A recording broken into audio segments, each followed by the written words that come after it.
سر نن کوم د تاسو احتجاج وکړو سکولونو والا د ټولې کورمې پرایویټ سکولونو والا د څه په حواله سو او د کی تاسو غوښتنه سو خاغنه حکومت نه او پریس کلب نه تاسو پریس کلب د صدې پریس کلب ته راغلو او دلته مې احتجاج ریکارډ کړلو. بسم الله الرحمن الرحیم. ټول مخکې مو تاسو پریس والا میډیا والا د ټولو ټیمونو د ټولو ډیره شکریا ادا کوم، د زړه تله شکریا ادا کوم.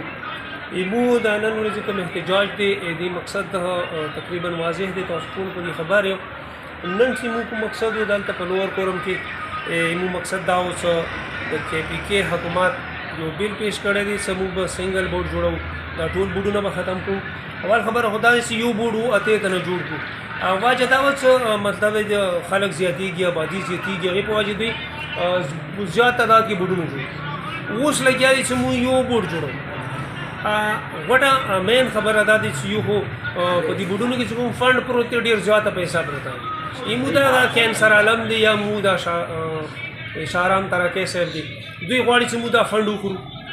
دویمه خبره ورکې دا دی چې ایمو دا بچی به دې ځای نه شي، هغه ته په نامې کې یو فرق راغلی، هغه مسټیک شوی دی، سپیلنګ کې شوی دی، یا خوان جان محمد کې فرق راغلی، هغه به سي پېښور ته.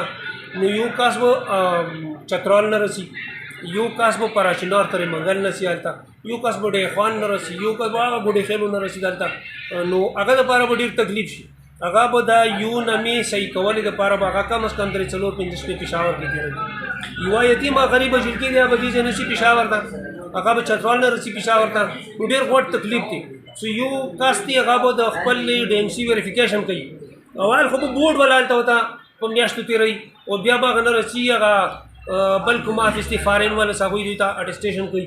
لکه ډېر غوټ تکلیف سره به موږ دا خلک مخامخ. سر دې حوالې سره تاسو آل سکول اسوسییشن وزیري تعلیم سره چېرته مرسته کړې دی چې د میلاو شوې خبره مو سره مخکې چړلې دی؟ مو وزیري تعلیم سره میلاو شو، مو مشتاق غني صاحب سره میلاو شو، مو د پین د پیک او د هوپ څومره تنظیمونه دي دلته، پی ایس ای والا دي مو سره، اسلام بدر صاحب خو دا ټول میلاو شوي دي سره.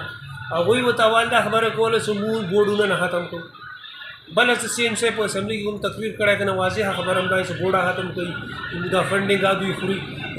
موږ دا فنډینګ ته موږ دغه سټوډنټ ته اسپیشلي موږ پښتون سټوډنټ ته چې کومه مسله مخکې دوی پېښه کړې وه، اوس بیا غواړي چې دا خلک دا د ایجوکیشن نه محرومه پاتې شي.